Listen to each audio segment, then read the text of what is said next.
لو فكرنا في عالم الموضة هنلاقي ان في اسم طغى على الكل وهو كوكو شانيل. جابرييل شانيل اتولدت سنة 1883. عيلتها كانت فقيرة قوي، ولما امها ماتت ابوها قرر انه مش قادر يربيها ولا هي ولا اخواتها، ورماهم في ميتم تبع الكنيسة. كوكو هناك عاشت حياة كئيبة جدا، لكن هناك اتعلمت حاجة هتغير حياتها وهي الخياطة. بعد ما خرجت من الميتم كوكو قررت تهرب من الفقر بأي طريقة. اشتغلت مغنية في الكباريهات، وهناك اطلقوا عليها اسم كوكو نسبة يعني لأغنية كانت هي بتغنيها. الغنى ما كانش حلمها، بس هي استغلت الفترة دي عشان تتعرف على ناس من الطبقة العالية، وهنا كانت أول نقطة تحول في حياتها. قابلت راجل غني جدا وقرر إن هو يدعمها ماديا. عن طريقه ابتدت تتعرف أكتر على عالم النخبة والطبقة العالية، لكن كوكو ما كانتش راضية إنها تكون مجرد ست بتعيش على فلوس راجل تاني. لا، كوكو كانت عايزة يبقى ليها اسمها لوحدها. زمان لبس الستات كان عامل زي السجن بالظبط، كرسيات ضيقة جدا، فساتين كبيرة وضخمة جدا، ومفيش راحة. كوكو قالت ليه الست ما تلبس حاجة مريحة؟ كانت 1910 فتحت أول بوتيك صغير ليها في باريس. بدأت بتصميم البرانيت الصغيرة بتاعت الستات. بسرعة دخلت في عالم الأزياء. كوكو كانت أول واحدة تقول البساطة هي قمة الأناقة. شالت الكرسي وقدمت تصاميم مريحة وعملية زي البلوزات الواسعة والجواكت القصيرة. سنة 1921 أطلقت كوكو شانيل العطر اللي هز الدنيا، شانيل نمبر 5. ده ما كانش عطر عادي. العطور وقتها كانت بسيطة وتقليدية وكلها ريحة ورد. قدمت حاجة جريئة ومعقدة، وقالت أنا عايزة الستات تبقى ريحتها ستات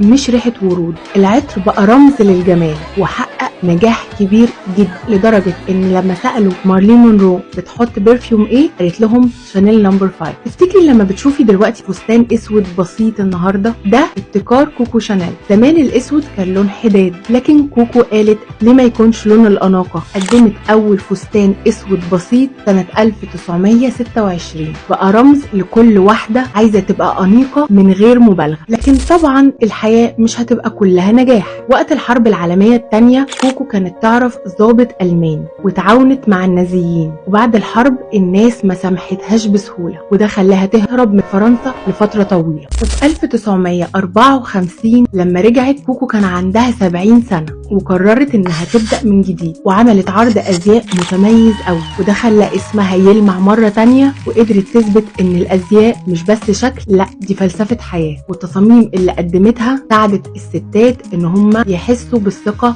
والقوة. كوكو شانيل ماتت سنة 1971 في 10 سبتمبر، يوم عيد ميلادي 10 سبتمبر، بس سابت وراها امبراطورية أزياء كبيرة غيرت العالم. كوكو علمتنا ان الفقر مش نهاية الحكاية، وان اي واحدة مهما كانت ظروفها ممكن تعمل اسم خالد ليها. ما تنسيش تتابعيني في بطلة الحكاية عشان كل واحدة عندها حكاية تستاهل تتحكي.